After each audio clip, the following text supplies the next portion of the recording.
Hello and welcome to the course of HDL Digital Circuit Design.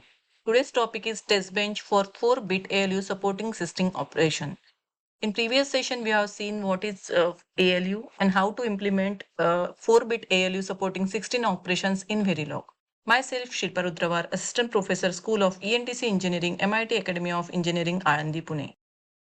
So moving towards the today's topic. So in previous session, we have covered this 4-bit ALU supporting 16 operation. I have explained what is meant by ALU. And here we are implementing 4-bit ALU, that is operand A and operand B, and it is performing 16 operation on that two operand. So this particular point is clear in previous video. This is the code for that 4-bit ALU supporting 16 operation. Now moving ahead with the test bench. Now what is meant by test bench? Test bench is the code written for generating stimulus for circuit under test.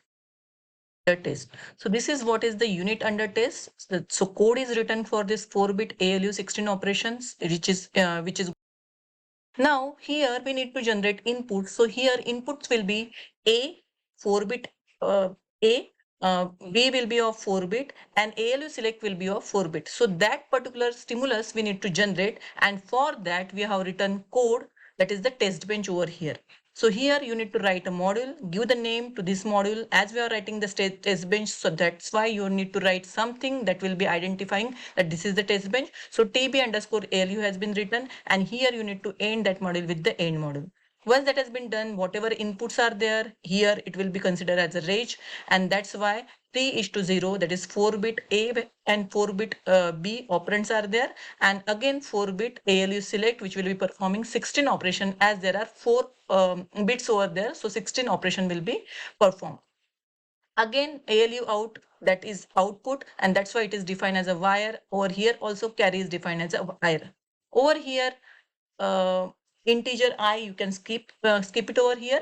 ALU UUT, over here you are having how many inputs and output, that port has been defined, and bracket complete semicolon. Now actual process will be starting over here, which will be generating stimulus or test vectors. Now, as already I told you that you need to generate A, that is 4-bit value of A, again B is of 4-bit, and ALU select, which will be from 0000 to 1111, because it will be performing that 16 operation. As we have seen in previous video that 0000 means it performs the addition operation, this performs subtraction, multiplication, division and whatnot, and lastly it will be performing A equal to B operation. So that way you can go ahead with that previous video. The link of that will be shared in the description box. So here I need to give A. So A is given as a 4-bit, 4 tick B, that is 4-bit binary number, which is 1010, means in decimal it will be 10, and 4-bit binary number which is 0010, that is 2.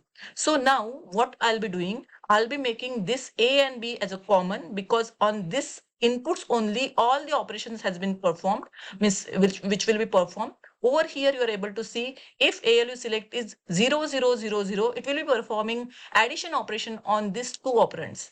If ALU select is 0001, it will be performing subtraction operation on this operand. So operand I have made same, just I have changed ALU select, and that I have kept for 100 times scale. So here 100 is in nanosecond. Because of this delay, you will be able to see operation, which is addition, which is taking place on operand A and B. Same way, 100 nanosecond is given for this operation, as on we have given total 16 operation and particular delay. Then we are ended with the end, because we have started with the begin and it is ended, and this is what is the end module, which is the end of this module. So in this way we are generating inputs which are operand A 4-bit, operand B 4-bit, and ALU select, which is 4-bit, but as it will be performing 16 operation, we have given 16 different options over here, and we have not changed the operand value, because on the same operand, that is A and B, we are performing all these 16 operation. So hope this particular part is clear with you. So in coming session, we'll be seeing how to implement this 4-bit ALU performing 16 operation in Vivado tool. So hope you understood this particular point of test bench, which will be generating inputs or stimulus for unit under test. So thank you everyone. This type of simulation you'll be getting after executing that on Vivado. So tune for the next video coming, that is the step-by-step guidance for executing ALU in Vivado tool. So thank you. Happy learning.